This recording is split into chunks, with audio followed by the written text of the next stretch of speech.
Last time on Castlecrashers.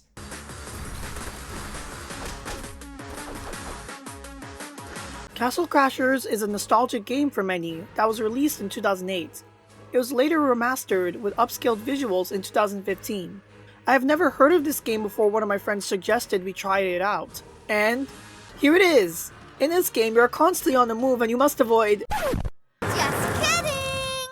This is actually a minigame called Back Off Barbarian that was added in the remastered version of the game. At first, we thought this was the actual game, which I didn't mind since I found it pretty fun. We spent way too much time trying to top our latest best score before our other friend clarified that this wasn't the actual game. It may take you a few moments to get used to the controls, but that is what makes it challenging. The best part is when you narrowly dodge the enemies, especially when they gang up on you. It is so satisfying if you're able to successfully evade them. Now, perhaps we should get to the actual game. Castlecrashers is a side-scrolling multiplayer beat-em-up with a medieval cartoon art style. The game comes with a variety of characters, but you begin with the green, red, blue, and orange knights. Each of us picked one and stuck with them. I chose the green one just for its color. There are also various weapons that affect their attributes: strength, magic, defense, and agility. Animal orbs, these adorable little animals, follow you and provide you with buffs in finding items, obtaining gold, attribute points, and more.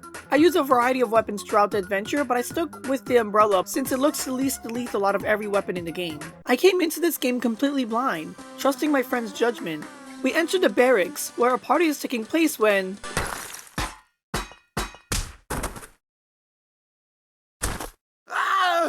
That completely threw me for a loop. A game looking so comical and innocent, having all this blood and gore? A sorcerer arrives and takes away a seemingly important gem from our illustrious king. We chase after the destruction, only to see more fallen soldiers. I take a stand. I can't participate in such violent manslaughter. I damaged enemies but kept a sliver of health so I didn't kill them. Luckily, none of my friends noticed. We run up the stairs to see the 4 princesses getting dragged by the goblins. Is that really necessary? We rushed over to save them. Eventually, I had to join in the killing since the battle was getting too hectic. This was especially the case when we had to fight this goblin behemoth. While fighting the behemoth, 3 of the princesses were taken away. If anyone loses all of their health, anyone can perform heart compressions on their fallen comrade to bring them back to life. Unfortunately, that is not the case after saving the princess, for we need to kill each other so one of us can have her? I guess? We were so confused when our characters suddenly jumped up and faced each other until we saw the health bars appear again. What happened to talking things out? Why do we need to fight over this lady? Why do we need to kill each other after working so hard to save her? Are we not expected to save the rest? How will we do that without heads? Our friendship was broken for this stranger. With our body parts sprawled across the goblin's base, we set off on a quest to save the other princesses and retrieve the gem. We head up north in search for the next princess. We follow the goblins to their base. What's this? Aww. Throughout the game, you get a chance to get on top of these rideable animals. They're absolutely my favorite part of the game. I feel like I'm on top of the world when I ride one of them. I like walking into the enemies, with the animals' mere presence knocking them down. That, or stomping on them. Even if they are not as effective as fighting off of them, I can't help but ride them all of the way through. Sadly, they mostly appear during specific portions of the story. I prefer them over animal orbs because I have a choice in whether or not I want to get off them during the level. If I wanted to change my animal orb, I'd have to exit the level and start from the beginning. The animal orbs can also get a bit distracting for me, so I personally didn't use them very often. As we venture further into the forest, we come across these petrified deer and these hairy, rectangular-shaped creatures called trolls. I'm not sure why exactly we need to attack any creature who comes before us. I guess they were allies of the wizard who stole the king's crystal. I felt bad for attacking the big one because it was just running around being sad. That was the least of our troubles because a humongous hairy troll gave chase to us. Yeah, I see why they've been acting that way. We enter a minigame where we must ride these deer and escape the clutches of this beast. I'd like to say I've become a pro at this. I already did pretty well the first time, but by the time we finish the game, I can get through this without taking a single hit. Here's a sped up version of me accomplishing this.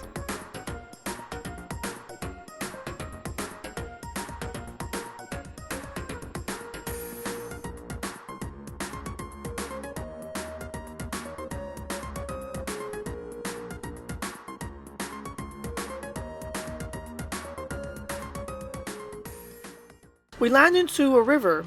and the only level that completely takes place underwater. This stage was definitely tricky since taking a single hit knocks you off any object you are standing on. The giant catfish boss was even worse. It dealt tons of damage and I was already a bit underleveled, only dealing 1 damage per hit. When all of my friends died, I couldn't stand a chance, even with a full health bar. At this point, all I upgraded was my defense. With enough pleas from my friends to increase my attack, I compromised by adding a point to strength and defense. I wanted my character to be an absolute tank. We gave the catfish another try and lo and behold, we did it! We tried training in the forest for a bit, and afterwards, the king drops us off at this tall and grassy field where we fight a tribe of grumpy bears. Even there we were struggling to survive, having to perform a chest compression on our fallen comrades. The flag-bearing bear kept jumping all over the place. Not only were there small windows of time to attack it, it was tough to boot. With the power of teamwork, we defeated it and went through a cave. The king finally takes a stand, joining us on our quest and supplying us with an entourage of soldiers and best of all, a horse. I just had to take it for a spin. The king's appearance was unfortunately short-lived, as we're all launched onto the enemy's castle. Funnily enough, the horse kept getting in the way of us getting into the cannon. We smashed a window and jumped down into the banquet hall. I was going to keep myself busy by attacking the princess, because I knew what she would eventually make us do. But all my friends died. The princess must have some insane evasive abilities because none of these cannonballs are making a dent on her. A huge conehead weeps at the sight of his fallen comrade and snatches the princess and runs off. A chase ensues. We launch ourselves, landing right onto the carriage. Wait, no, not the horses! You're on the wrong side! Join your brother! Looks like the gigantic troll is back. We have to properly fight this time. Despite falling off several times before, the cave's wall is what truly knocks us off the carriage. We chase after them only to find the carriage abandoned. We tried to fight the coneheads off, but they were too much for us. We reach the Cyclops conehead and the battle is tense. Half of us are dead already. The princess is trapped in a cage whose bars are so spread apart that she can just jump out, thus saving herself and there being no need for us to continue fighting. These princesses really love destruction, don't they? The Cyclops falls into the pit of lava and dies very horribly. That was not enough destruction for the princess and we have to fight each other once again. We started this with pretty low health, hesitant to make the first strike. We fought defensively, opting for long-range blasts at first. In the end, it was Red who won the battle. After this point, we backtracked all the way to the beginning. But what's this next to the first level? Looky here, it's a battle. Instead of fighting for the princesses, we are fighting for entertainment. This medieval culture plainly stinks. But this mode was really fun. This arena allows us to hone our skills against tough opponents, each other. We spent a good while just doing this. I actually won our very first match. I'm delighted to say that I was a pretty huge threat among the 4 of us. There was a reason why I'm saying that in the past tense, because going forward, I barely won our matches.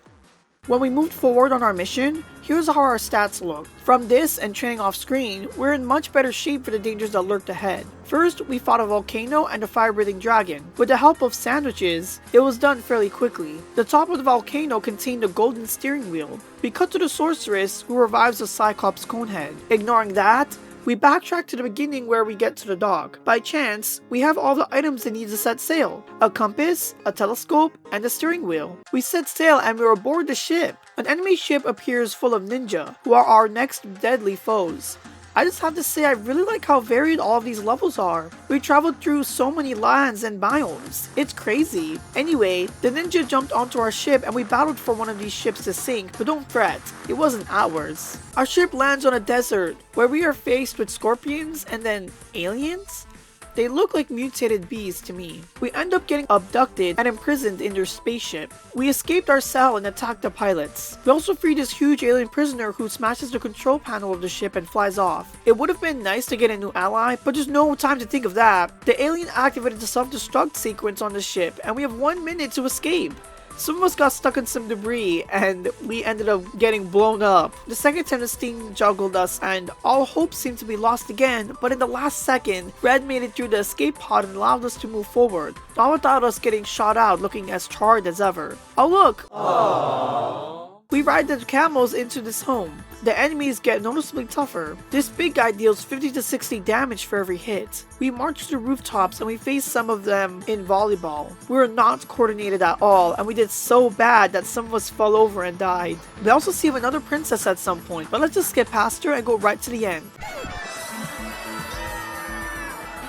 All the blackmail polish in the world wouldn't get get me out there.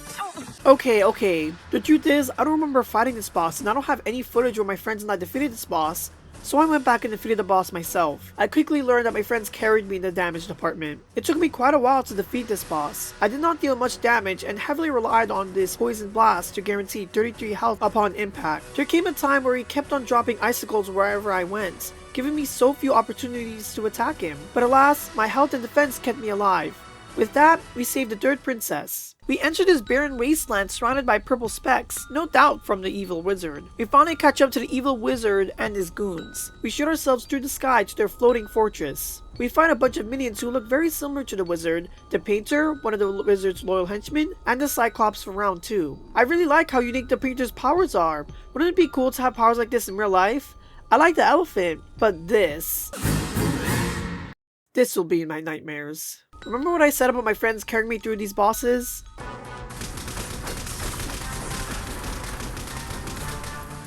Yeah.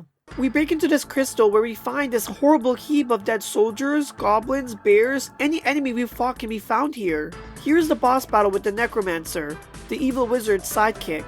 We tried getting up on him, stomping on him, and keeping him on the ground, but whenever he fell, we'd lose him in the sea of corpses. With this creepy atmosphere and dread looming around us, we get raised up to the final battle.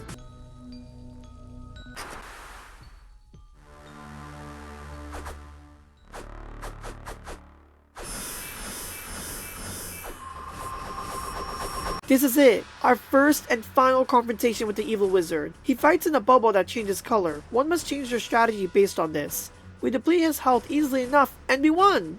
Wait a minute, it's not over yet. He has several more forms. The spider form, an inflatable form, and a flame sword that summons comets. The evil wizard does not have heavy hits like many other bosses, but has multiple hits that easily eat away at our health. Each form has its own health bar too. Throughout this fight, we've each had a sliver of health, constantly reviving one another. After a long battle, we've done it! We secured the crystal, saved the final princess, and restored peace to the land.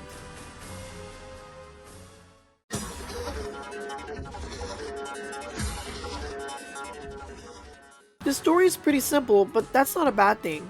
This game has a comedic charm and doesn't take itself too seriously. However, I do take the society that commends this and the princesses seriously when I say that I don't like those jerks. Time and time again, we have to kill one another when saving a princess. I'd rather them not be saved. I was convinced that the final princess would be the true villain since we never got to see her face until the end. One might assume that the game will be repetitive, but it's really the opposite all the way through the game. The combat, while initially simplistic, gets varied based on the character you play. You also unlock more combos and magical abilities as you increase your attributes. There are over 30 characters in this game, so you can always mix and match characters and weapons to get the combination you like best. As you can see, the levels and enemies are so varied that you never get bored. I still find it funny that we missed out on escaping the alien spaceship the first time. We were not even close to escaping and we blew up. As you can see, every level included interesting mechanics and missions, such as the biomes, various minigames, and riding animals. Despite having no nostalgia for this game, I really enjoy it because I think it is genuinely a good game. The game is comical and a bit disgusting looking at times, but it was a blast. Even the music has a unique charm to it. I especially like the themes for the map and barracks, the song that plays at the beginning of the game. However, I'd recommend playing this game with at least one other person, because playing alone is not as enriching, in my opinion. There was a time when I had to train by myself because my pacifism led me to fall behind, 10 levels behind everyone else. I can safely say I did not enjoy playing it by myself.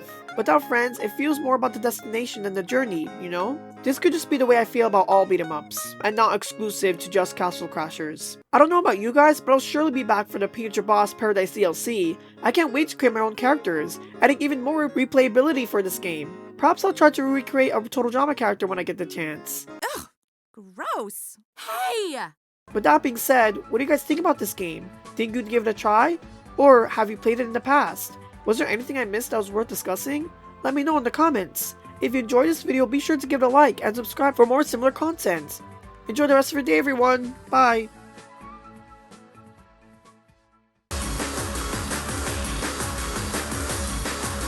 Even there, we were struggling to survive, having to perform a chest compression on our fallen comrades. I forgot to mention that until now, that is how you revive your dead teammates. Oh, I did mention that.